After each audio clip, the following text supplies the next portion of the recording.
जा रहे थे। जो उसका प्रेसिडेंट है वो actually so called war criminal, उनके लिए रेड कारपेट बिछाया जा रहा है। जो पुतिन कहते थे वो सब कुछ ट्रम्प कह रहे हैं। तो जेलेंस्की का सामना जो कल हुआ वो एक और पुतिन से तो नहीं हुआ है। तो 2016 के जो इलेक्शंस है उसमें रशियन इंटरफेरेंस हुआ था, पुतिन ने इंटरफेरेंस किया था, जिससे ट्रम्प का फायदा हुआ। तो बहुत बदला बदला माहौल था पिछली बार से, जब आपको याद होगा जेलेंस्की पिछली बार आए थे। और इस बीच एक और काम हुआ, जब ये मीटिंग हो रही थी तो ट्रम्प ने सीधे पुतिन को फोन लगा दिया। ट्रम्प के बारे में ये कहा जा रहा है कि वो इस बात पर सहमति बनाने की कोशिश कर रहे हैं कि जेलेंस्की अब इन इलाकों में से कुछ को छोड़ दें। यूक्रेन 1 इंच भूमि भी देना नहीं चाहती। हिस्टोरिकल क्लेम से यूक्रेन के बारे में उसको कैसे सॉलिडिफाई करे, ये एक दृष्टिकोण और ये एक दिशा में आए थे। ट्रम्प चाहता क्या है, उस तरह से उनको इज्जत देनी उनके लिए बहुत मायने रखती है और एक पर्सनल ईगो को उनको बहुत उस चीज़ से सेटिस्फेक्शन मिलता है। अभी तो हम ये कह रहे हैं कि चलो वो 8 लोग साथ बैठे थे, पूरा यूरोप साथ आया था,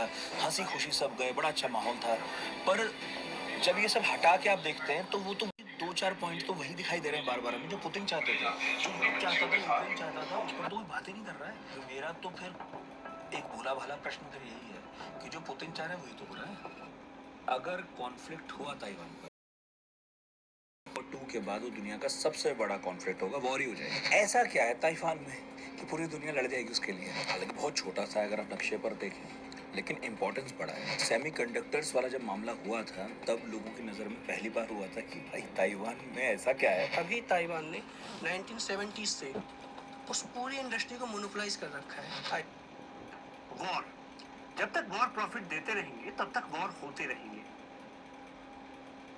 अपने औपनिवेशिक दौर में ब्रिटिशर्स को एक ख्याल था कि ईश्वर ने हमें इसलिए बनाया है कि भाई हमें जो ये उपनिवेश है, ये जो वो लोग हैं जिनकी चमड़ी गोरी नहीं है, उनको हमें सिविलाइज बनाना है। और इस थ्योरी को व्हाइट मैन के फॉर्म में, उस व्हाइट मैन्स बर्डन थ्योरी का प्रभाव ये रहा कि पूरी दुनिया को उन्होंने गुलाम बना लिया और वहां पे उनका शोषण करना शुरू किया।